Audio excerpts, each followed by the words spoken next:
அனைத்தும் வழங்கப்படும் போட்டு சொல்லிட்டு நான் சொல்லிக்கிறேன் சார், சொல்லிக்கிறேன். இப்போ தற்போது என்னன்னா, இவ்வளவு பிரச்சனைக்கு மத்தியில் நாங்கள் வந்து ஆதிரார் ஒருத்தர் பழங்குடி ஆணையர்களுக்கு ஒரு மனு கொடுத்து மாவட்ட ஆட்சியர்கள் படிப்படியாக போய் கிராம சபை, அதாவது வந்து வன உரிமை கிராம தனிநபர் கிராம சபை கமிட்டி லெவல்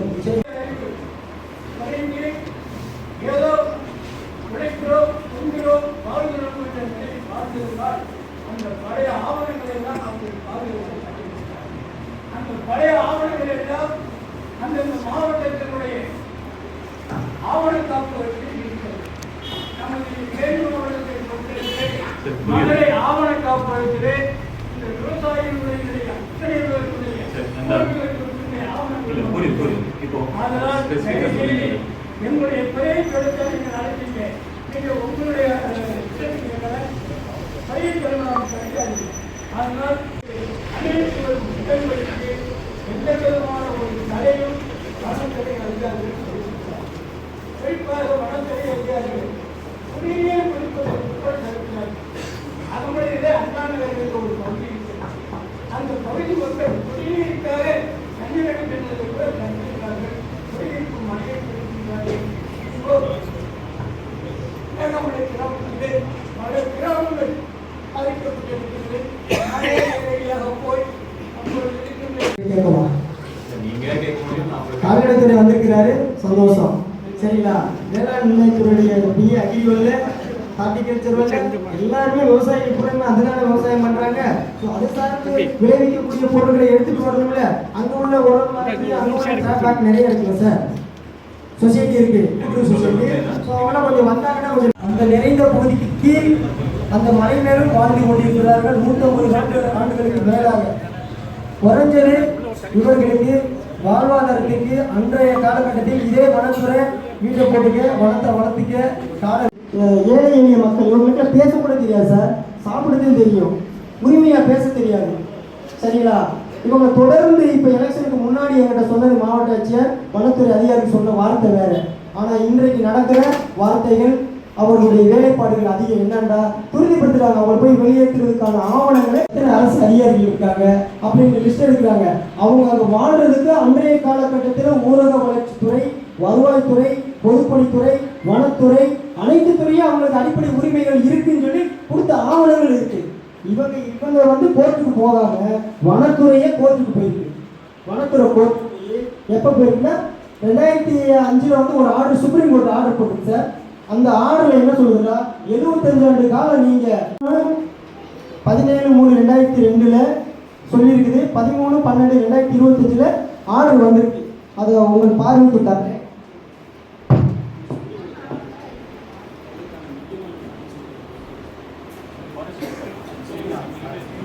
இது போன்ற இதுகள் இந்த தொடர்ந்து நடக்கிறதுனால இவங்களை வந்து இப்போ நிம்மதி இல்லை. அவங்களுக்கு ஒரு பக்கம் வனவிலங்கு புலிகள் என்பதில் அங்கே புலிகள் இருக்காமாங்க.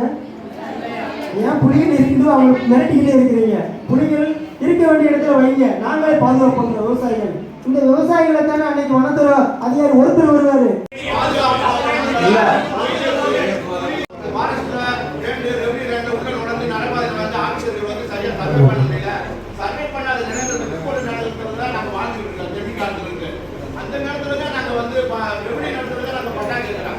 எதுக்கு வந்திருக்கீங்க?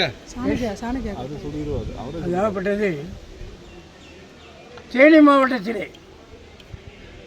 மிக மிக முக்கியமான அத்தியாவசியமான பிரச்சனை. தேனி மாவட்டத்தில் வாழ்கின்ற மலைவாழ் மக்கள், மேற்கு தொடர்ச்சி மலையிலே வாழ்கின்ற மலைவாழ் மக்களுடைய வாழ்வாதார பிரச்சனைக்காக இன்று வனத்துறையின் சார்பாக ஒரு கூட்டம் கூட்டப்பட்டிருந்தது. அந்த கூட்டத்திலே தேனி மாவட்டத்திலே முன்னாள் போடிநாயக்கனூர் ஜமீன், மலை கிராமம், அகமலை, ஊரடி, ஊத்துக்காடு, சுப்பிரமணியபுரம், மருதையனூர், அலங்காரம் இது போன்ற பகுதிகளில் வாழ்கின்ற மக்கள் முன்னாள் போடிநாயக்கனூர் ஜமீன் காலத்தில் ஜமீன் பட்டா பெற்று ஜமீன் தீர்வை செலுத்தி இன்று வரை வழிவழியாக பாரம்பரியமாக அனுபவித்து வருகின்ற நிலங்களுக்கு உரிமை வழங்க கோரியும், அதேபோல் மேகமலை பகுதியிலே கண்டமனூர் ஜமீன் நிர்வாகத்திலிருந்து தொடர்ச்சியாக இன்று வரை அனுபவித்திருக்கின்ற மேட்டுக்குடிசையிலிருந்து மேலே இருக்கின்ற அத்தனை கிராம மக்களின் சார்பாக அவர்களுடைய நில உரிமை பட்டா வழங்குவது விஷயமாக இன்று நாங்கள் வனத்துறையிடம் மிக தெளிவாக சட்டத்தை விரிவுபடுத்தி தெரியப்படுத்தினோம். ஜமீன் ஒழிப்பு சட்டம் 1948 26/48 படி இந்த மலை கிராமம் மேகமலை, அகமலை உட்பட அத்தனை மலை கிராமங்களில் வைக்கின்ற விவசாயிகள் அனைவரும் பாரம்பரியமாக அந்த ஜமீன் பட்டா வைத்திருக்கிறார்கள், அதற்குரிய ஆவணங்கள் வைத்திருக்கிறார்கள், அதற்குள்ள தீர்வை செலுத்தின பழைய ரசீது இருக்கிறது. இந்த ஆவணங்கள் எல்லாம் பார்க்க வேண்டும் என்று சொன்னால் மதுரை மாவட்டம் ஆவண காப்பகத்தில் போனால் இந்த மேகமலை அகமலை கிராம விவசாயிகளுடைய அத்தனை ஆவணங்களும் அங்கு இருக்கிறது.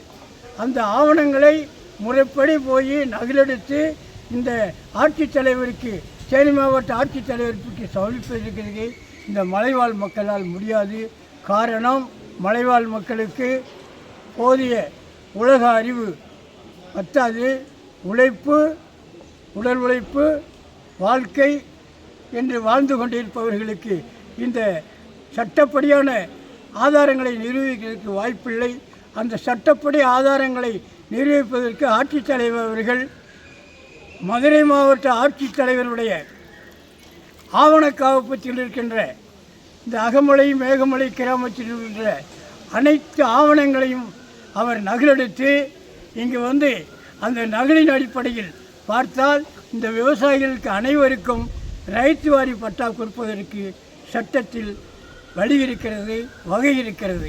இதையெல்லாம் விடுத்து வனத்துறை அதிகாரிகள் இந்த அகமலை கிராமத்தில் ஒரு புலையன் 1384 என்று சொல்லி அவர்களாக உருவாக்கி அவர்களாக 4, 6, 16 என்று ஆட்சேபனை எல்லாம் தள்ளிவிட்டு அவர்களாக அதை வனநிலம் என்று சொல்லி கொண்டிருக்கிறார்கள்.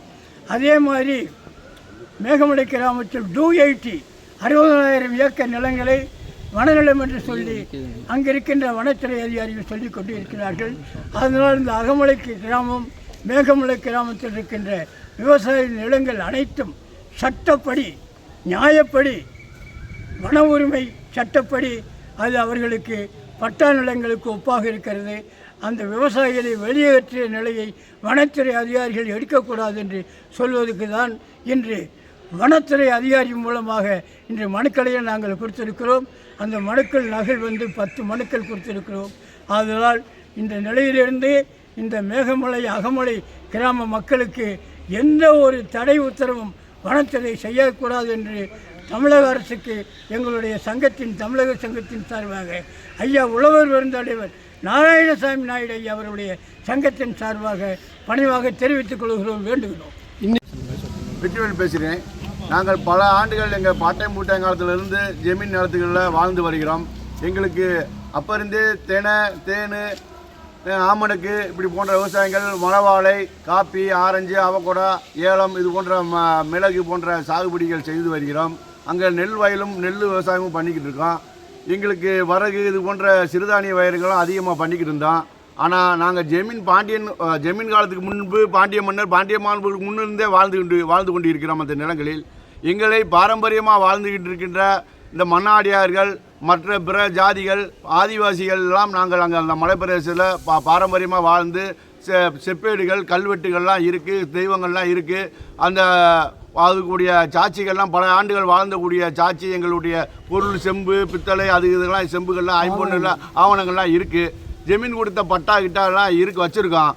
எங்களை சர்வே பண்ணுறதுக்கு அன்றைக்கி பெரிய மாவட்டமாக இருந்த மதுரை மாவட்டமாக இருந்ததுனால அதிகாரிகள் எங்களை பாதைகள் வசதி இல்லாதனால சரியாக எங்கள் நிலங்களை அளந்து சர்வே பண்ணி எங்களுக்கு ரெக்கார்டு கொடுக்க முடியல. ஃபாரஸ்ட் டிபார்ட்மெண்ட் அதிகாரி எங்களை யாருன்னே தெரியாது, ரெவன்யூ டிபார்ட்மெண்ட்டில் யார் வரும் தெரியாது. ஆனால் அப்போ எங்கள் படிப்பறிவு இல்லாமல் நாங்கள் ரொம்ப மோசமான நிலைமையில் இருந்தோம். அந்த காலத்தில் நாங்கள் ஒரு 6 மாதத்துக்கு ஒரு தடவை தான் பட்டணத்துக்கே வந்து பக்கத்து ஊரில் கிராமத்துகளுக்கு வந்து ஜாமான்களை வாங்கி நம்ம மலை பிரதேசத்தில் போய் குடியேறிக்கிட்டு இருந்தோம். வியாபாரிகளை தான் எங்கிட்ட வந்து பொருட்களை கலெக்ட் பண்ணி எங்களுக்கு வேறு பொருள்லாம் வந்து பண்டமாற்று முறையில் நடந்துக்கிட்டு இருந்துச்சு. அதனால் இந்த டிபார்ட்மெண்ட்டுனா என்னன்னு தெரியாது, பட்டானா என்னன்னு தெரியாது, ரெக்கார்டுனா என்னன்னு தெரியாத காலத்தில் வாழ்ந்துக்கிட்டு வந்தவங்கள இந்த ரெவன்யூ டிபார்ட்மெண்ட்டு ஜெமீன் நாடு சுதந்திரம் பெற்ற பிறகு ஜெமீன் அபாக்கின் ஆக்ட்னு சொல்லி ஒரு ஆக்டை கொண்டு வந்து அதில் என்னதான் செஞ்சான்னு தெரியல. மற்ற மக்களுக்கு பட்டா கொடுங்க, ஜமீன்தார் அடிப்படையில் வாழ்ந்த மக்களுக்கு பட்டா, மலைவாழ் மக்களுக்கு பட்டா கொடுங்க என்று சொன்ன ஜீவோவை மறந்துட்டு எதுவுமே செய்யாமல் டேபிள் ஒர்க்கு மட்டும் செஞ்சு லாட்ஜுகளில் உட்காந்து தரையில் அந்த நகர்ப்புறம் உட்காந்து டேபிள் ஒர்க்கு மட்டும் பண்ணிவிட்டு சில பேர்த்துக்கு மட்டும் பட்டா கொடுத்து விட்டு சில பேர்த்துக்கு பட்டா கொடுக்காமல் 90% மக்களுக்கு அங்கே மலைவாழ் பாரம்பரியமாக வாழ்கின்ற மக்களுக்கு பட்டா கொடுக்கவில்லை. அவங்களுக்கு இன்றைக்கி பட்டா கொடுக்காதனால் இன்றைக்கி வனத்துறை என்று வந்து உங்களுக்கு பட்டா இல்லை, ரைத்து வாரி பட்டா இல்லை, ரைத்து வாரி பட்டா இருந்தால் தான் நீங்கள் வாழணும், ரைத்து வாரி பட்டாலாம் இது வன நிலம் எங்களுக்கு சுப்ரீம் கோர்ட்டு ஆர்டர் பண்ணிடுச்சு, உச்சநீதிமன்றம் ஆர்டர் பண்ணிடுச்சு, கலெக்டர் சொல்லிட்டாரு, எங்களுக்கு மேலதிகாரி சொல்லிட்டாங்க வெளியேறுங்க என்று துப்பாக்கி முனையில் வந்து எங்களை போலீஸ் அதிகாரிகளை துணையுடன் வந்து எங்களை மிரட்டுவதும் எங்களை கொடுமைப்படுத்துவதும் எங்களை வந்து வீடுகளை வந்து கதவுல நோட்டீஸ் ஓட்டு எதனாச்சும் ஒரு சட்டத்தை சொல்லி என்ன சட்டம்னு தெரியும் அந்த சட்டத்தை சொல்லி நோட்டீஸ் ஓட்டுவதும் எங்களை காடுகளிலே உள்ள நுழைந்து நீங்கள் வேலை செய்யக்கூடாது, இது எங்கள் நிலம் என்று பாரம்பரியமாக வாழ்ந்துகிட்டு இருக்க மக்களை உடனே வெளியேறு என்று சொல்கிறார்கள். இதுக்காக நாங்கள் ஆங்கிலேய ஆட்சியை வெளியேற்றி எங்கள் உயிர்களை உடைமைகளை எல்லாம் நாங்கள் உயிர்களை கொடுத்து இந்த மக்களாட்சியை உண்டு பண்ணி எங்கள் சுதந்திரமான நாட்டில் எங்களுக்கு வாழக்கூடாது, வனத்துறை டிபார்ட்மெண்ட் வாழணும் என்று சொல்லி இந்த தவறான கருத்தை அவங்க முன்மொழிகிறார்கள். அது தப்பு. ரெண்டாவது, சுற்றுலாத்துறை ஆக்குவது இந்தியன் ஃபாரஸ்ட் ஆக்டில் எந்த விதத்தில் இந்த சுப்ரீம் கோர்ட்டு இதெல்லாம் தெரியாதா? பலாயிரக்கணக்கான மக்களை காசை வாங்கிட்டு அங்கே பலாயிரக்கணக்கான மோட்டார் வாகனங்களை கொண்டு வந்தாங்க வனத்துக்குள்ளே ஒயிலப்புக்குள்ளே புலிகள் சரணாலயத்துக்குள்ளே கொண்டு வந்து பார்வையிட விட்டு அவற்றை காசுகளை பறிக்கிறார்கள். அது காட்டேஜிகளை கட்டி வைத்துக்கிட்டு அவர்களுக்கு வேணுங்கிற வசதிகளை செய்கிறார்கள். அதெல்லாம் அப்பெல்லாம் வனங்கள் அழியாதா? நாங்கள் அறிக்கை லைட்டை பிடிச்சி வாழ்ந்து கொண்டு இருக்கிறோம். இன்னும் எங்கள் மக்கள் தரைப்பகுதி மாவட்ட ஆட்சியர் யார், ரெவன்யூ டிபார்ட்மெண்ட் என்னன்னு தெரியாத படிக்காத மக்கள்களாம் இன்னும் மலைவாழ் மக்கள் வாழ்ந்து கொண்டிருக்கிறார்கள். அவர்களெல்லாம் இந்த அரசு புதிய அரசு அதுக்காண்டி தான் இந்த புதிய அரசை உண்டு பண்ணணும். 50-60 ஆண்டுகளாக நாங்கள் மனு கொடுத்து நொந்து போனோம். எங்கள் தலைவர்கள்லாம் ரொம்ப வயதாகிவிட்டார்கள். நாங்கள் இந்த புதிய அரசை தேர்ந்தெடுத்து இந்த அரசு மூலியமாக எங்களுக்கு மலைவாழ் மக்களுக்கு ஒரு நல்லது கிடைக்கும் என்று நில நிர்வாகத்தை ஆணையத்துக்கும் முறையிட்டு எங்களுக்கு நல்லபடியாக ஒரு கலெக்டர் அவர்கள் ஸ்டேட்மெண்ட் போட்டிருக்கார் சுனில் பார்வால் அவர்கள். அதுபடி எங்களுக்கு ரைத்து வாரி பட்டா கொடுக்கறதுக்கு இந்த மக்கள் சார்பாகவும் செய்தியாளர்கள் சார்பாகவும் எங்களுக்கு தெரியப்படுத்தி மிகப்பெரிய எங்களுக்கு ஒரு பாதுகாப்பை கொடுக்கும்படி மிக தாழ்மையுடன் கேட்டுக்கொள்கிறோம்.